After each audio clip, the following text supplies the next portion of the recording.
Guys, ഈ വീഡിയോയിൽ ഞാൻ CAS റൂൾ എന്താണെന്ന് ക്ലിയർ ആയിട്ട് എക്സ്പ്ലെയിൻ ചെയ്തു തരാം. എങ്ങനെയാണ് പുതിയ സെബിയുടെ റൂൾ, പുതിയ ക്ലോസിംഗ് പ്രൈസ് അല്ലെങ്കിൽ ഇക്വിലിബ്രിയം പ്രൈസ് ഡിസൈഡ് ചെയ്യുന്നത്.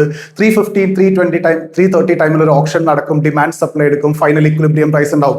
സോ എന്താണ് എക്സ്ചേഞ്ചിൽ BSEയിൽ NSEയിൽ നടക്കുന്നത് എക്സാക്ട്ലി ഞാൻ കാണിച്ചു തരാം. അതിനുശേഷം നിങ്ങൾ ഡിസൈഡ് ചെയ്യുക നിങ്ങൾ ആ സമയത്ത് ട്രേഡ് ചെയ്യണോ വേണ്ടോ എന്നുള്ളത്. കംപ്ലീറ്റ്ലി അൺസർട്ടൺ ആണ്, കംപ്ലീറ്റ് ഗാംബ്ലിംഗ് ആണ്. സോ നിങ്ങൾ നോക്കിക്കഴിഞ്ഞാൽ 315 ക്യാഷ് മാർക്കറ്റ് ട്രേഡിംഗ് സ്റ്റോപ്പ് ചെയ്യും. 315 സ്റ്റോപ്പ് ചെയ്ത് കഴിഞ്ഞിട്ട് ഓപ്ഷൻ നടക്കും FNO സ്റ്റോക്സിൽ. നിഫ്റ്റിയിൽ 50 സ്റ്റോക്സ് ഉണ്ട്, അതുപോലെ സെൻസെക്സിലാണെങ്കിൽ 30 സ്റ്റോക്സ് ഉണ്ട്. സോ ഇൻഡിവിജ്വൽ സ്റ്റോക്സിന്റെ ബേസിലായിരിക്കും നിഫ്റ്റിയും സെൻസെക്സും ഫൈനലി ഡിസൈഡ് ചെയ്യുന്നത്. സോ നമുക്ക് സ്റ്റോക്ക് എടുത്തിട്ട് എക്സ്പ്ലെയിൻ ചെയ്യാം. സപ്പോസ് ഏതെങ്കിലും ഒരു സ്റ്റോക്ക് എടുക്കുക, അതിന്റെ ഷെയർ പ്രൈസ് 300 ക്ലോസ് ചെയ്തതെന്ന് വിചാരിക്കുക. അതിനുശേഷം ഇനി ഓപ്ഷൻ നടക്കും. അവിടെ ഡിമാൻഡ് ഉണ്ടാവും, സപ്ലൈ ഉണ്ടാവും, മീൻസ് ബയേഴ്സ് ഉണ്ടാവും, സെല്ലേഴ്സ് ഉണ്ടാവും. Suppose I have 4 buyers ABCD. ആ ABCDയിൽ A പറയും ഞാൻ ഒരു ഷെയർ വാങ്ങിക്കാൻ തയ്യാറാണ് 300 താഴെയാണെങ്കിൽ. അപ്പോൾ അവിടെ ഞാൻ ഒരു പ്രൈസ് കോട്ട് ചെയ്തു. B പറയും 299 താഴെയാണെങ്കിൽ ഞാൻ വാങ്ങിക്കും. C പറയും 299 താഴെയാണെങ്കിൽ ഞാൻ വാങ്ങിക്കും. D പറയും 301 താഴെയാണെങ്കിലും ഞാൻ വാങ്ങിക്കാൻ റെഡിയാണ്. സോ ഇങ്ങനെ 4 ഡിമാൻഡ് ക്രിയേറ്റ് ചെയ്ത് വിചാരിക്കാം. It can be 40,000, it can be 4 crore also. ഇതൊരു എക്സാമ്പിൾ ആണ്.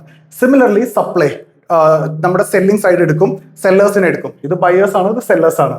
X പറയും 300 ഓർ മോർ ഉണ്ടെങ്കിൽ ഞാൻ ഒരെണ്ണം സെല് ചെയ്യും. Y പറയും 299 ഓർ മോർ ആണെന്നുണ്ടെങ്കിൽ ഞാൻ സെല് ചെയ്യാൻ തയ്യാറാണ്. Z പറയും 301 അല്ലെങ്കിൽ അതിൽ കൂടുതലാണെന്നുണ്ടെങ്കിൽ ഞാൻ സെല് ചെയ്യാൻ തയ്യാറാണ്. സോ നോക്കിക്കഴിഞ്ഞാൽ 3 സെല്ലേഴ്സേ ഉള്ളൂ, 4 ബയേഴ്സ് ഉണ്ട്, ഡിമാൻഡ് കൂടുതലാണ്. പക്ഷേ എത്രയാണോ മാച്ച് ചെയ്യുന്നത് അത് നടക്കുള്ളൂ. ഇതിനുശേഷം നിങ്ങൾ നോക്കിക്കഴിഞ്ഞാൽ എക്സ്ചേഞ്ച് ഇത് ഒരു ഡിമാൻഡ് സപ്ലൈ കർവ് പ്ലോട്ട് ചെയ്യും. ഇതാണ് അവിടുത്തെ സിസ്റ്റത്തിനുള്ളിൽ നടക്കുന്നത്. സോ ഒരു ഷെയർ 301 ഡിമാൻഡ് ചെയ്തിട്ടുണ്ട്, ഒരു ഷെയർ 299 സപ്ലൈ ചെയ്യുന്നുണ്ട്. അതുപോലെ നിങ്ങൾ ഇവിടെ പ്രൈസ് കോട്ട് ചെയ്യും. സോ 301 ഒരു ഷെയർ ഡിമാൻഡ് ചെയ്തിട്ടുണ്ട്, അത് ഇവിടെ പ്ലോട്ട് ചെയ്യും. ഇത് പ്രൈസ് ആണ്, ഇത് ക്വാണ്ടിറ്റി ആണ്. അതുപോലെ 299 ഒരെണ്ണം സപ്ലൈ ചെയ്യും. അതുപോലെ ഇവിടെ ആണെന്നുണ്ടെങ്കിൽ ഡിമാൻഡ് ആണെന്നുണ്ടെങ്കിൽ 299 4 ഷെയർ ഡിമാൻഡ് ചെയ്യുന്നുണ്ട്. ഓക്കെ, സോ അതിനുശേഷം നിങ്ങൾ ഇങ്ങനെ ഒരു സപ്ലൈ കർവ് വരക്കും. ഇതാണ് സപ്ലൈ കർവ്. ഇത് ഒരു ട്രേഡ് കോച്ചിന് എക്സ്പ്ലെയിൻ ചെയ്യാൻ പറ്റില്ല, ഇതൊരു എക്കണോമിക് കോൺസെപ്റ്റ് ആണ്, എക്കണോമിസ്റ്റിനെ എക്സ്പ്ലെയിൻ ചെയ്യാൻ പറ്റുള്ളൂ.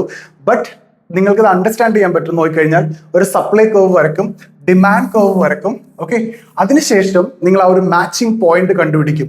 സോ ഇതാണ് ആ മാച്ചിങ് പോയിന്റ്, അതാണ് നിങ്ങളുടെ ഇക്വിലിബ്രിയം പ്രൈസ്. അപ്പൊ ഇക്വിലിബ്രിയം പ്രൈസ് ഏതാണ്? 300. എത്ര ക്വാണ്ടിറ്റി ആണ് ഇക്വിലിബ്രിയം ക്വാണ്ടിറ്റി? ഈ കാണുന്ന 2. സോ ഇവിടെ 2 ക്വാണ്ടിറ്റി ആണ് ഇക്വിലിബ്രിയം ആയിട്ടുള്ളത്. So 2 quantity will be boat and sold. അതായത് A and D വാങ്ങിക്കും, X and Y സെല് ചെയ്യും, ബാക്കിയുള്ളവർക്കൊന്നും കിട്ടില്ല. സോ ഇങ്ങനെയാണ് ആ ക്ലോസിംഗ് പ്രൈസ് അല്ലെങ്കിൽ ഇക്വിലിബ്രിയം പ്രൈസ് ഇവിടെ ഡിസൈഡ് ചെയ്യുന്നത്. കംപ്ലീറ്റ്ലി ഡിമാൻഡ് സപ്ലൈ ആണ്.